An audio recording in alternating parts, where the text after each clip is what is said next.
It's a worldwide problem for all of us. Your favorite beverage mixing up with all that icy water, and now the taste of the soda is pretty much gone. So today we are building a contraption that doesn't require any ice and will leave your drink coldish. Let's gather the parts.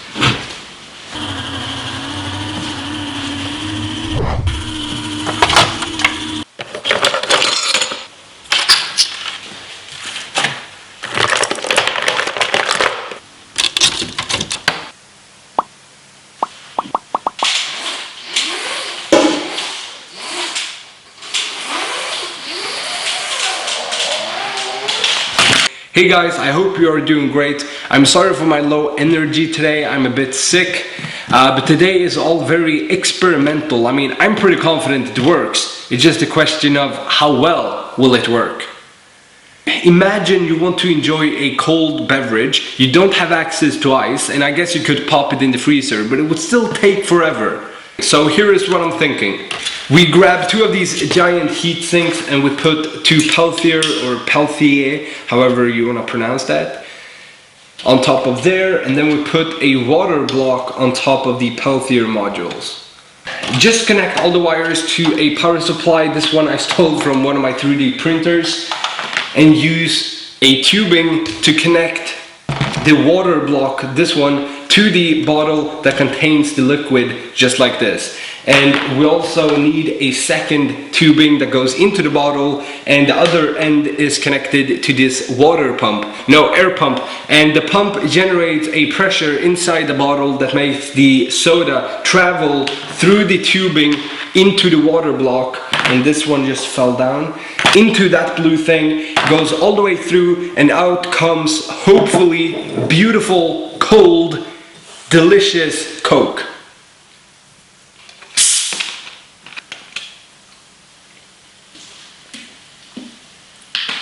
I mean, you also see a lot of people doing like a feedback loop into the bottle again, and the problem with that is that it just takes so much longer time because you have to wait for the entire bottle to cool down instead of just a small portion, which is what I believe is 90% of the times what you are going for anyways. Now, if this wouldn't cut it, we can very easily add a third, a smaller version of this water block, just to add even more cooling to the system. Okay, I think we are ready to go. Let's do this.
Okay, just to make things a bit more clear in case it isn't already, this air pump pumps air into this bottle, which generates a pressure inside that makes the Coke go from the bottle to this water block over here and travels through the water block and then out into this glass. And what's going on here is we have two Peltier modules, which is thermoelectric heat pumps, which transfers heat from one side to another, and this is why we have these two giant heat sinks over here, because we want to remove as much heat as possible to obtain the lowest of temperatures up here. And all of this is powered by a power supply here that I will plug in right now.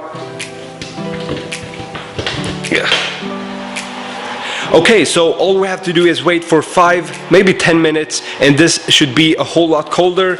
Let's wait for it.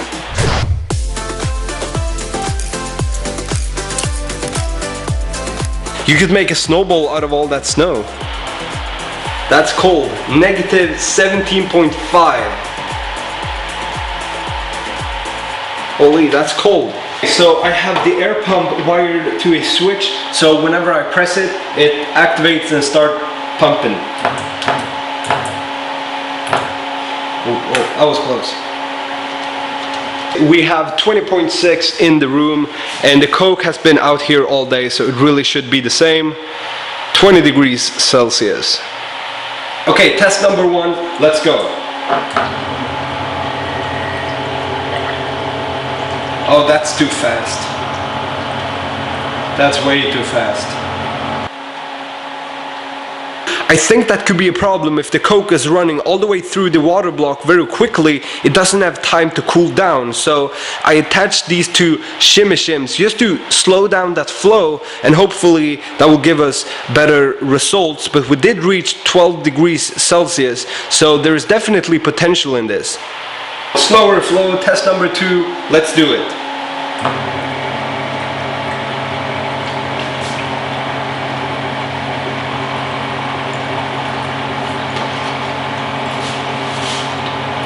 Okay, so this time we are down to 9 degrees Celsius.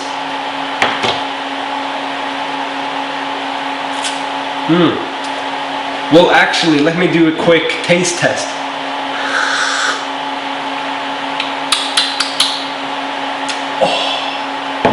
Yeah, that's pretty good. Okay, I think that's very promising results. We dropped 11 degrees from 20 to 9.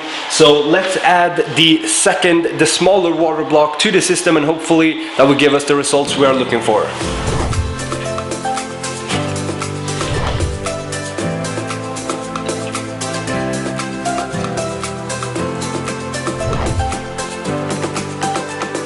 I am connecting the third Peltier module to a completely separate power supply because we are already overloading the first one, so we better distribute that workload. Each Peltier is 100 watts, so we have a 300 watt system here running at 12 volts, so that would equal to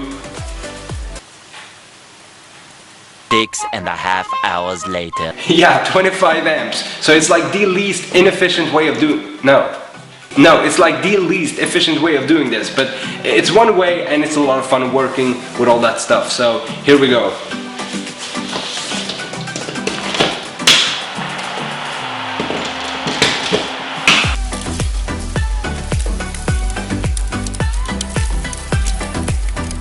Okay, so the modifications we have done is added a flow limiter. We have added even more cooling to the system. I've also placed a GoPro down here to record the temperature, and we are aiming for the lowest of temperatures this time. So yeah, basically anything under 9 degrees Celsius is a win. Okay, so here we go. Let's hope for the best.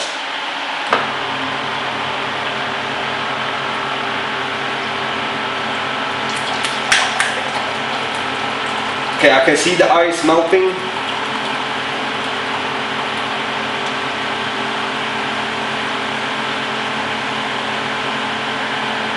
Okay, and there we have a beautiful glass of Coke. Now let's see the temperature.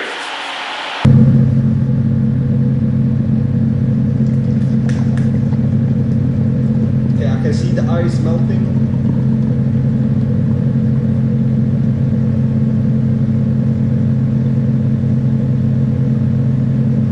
Okay, and there we have a beautiful glass of Coke. Now let's see the temperature. Okay, so it's down to 8 degrees Celsius, 7 degrees Celsius. Is it gonna go any lower? No. No, it's not gonna go any lower. Okay, so I guess 7 degrees Celsius is the end result. Let's give this a taste test.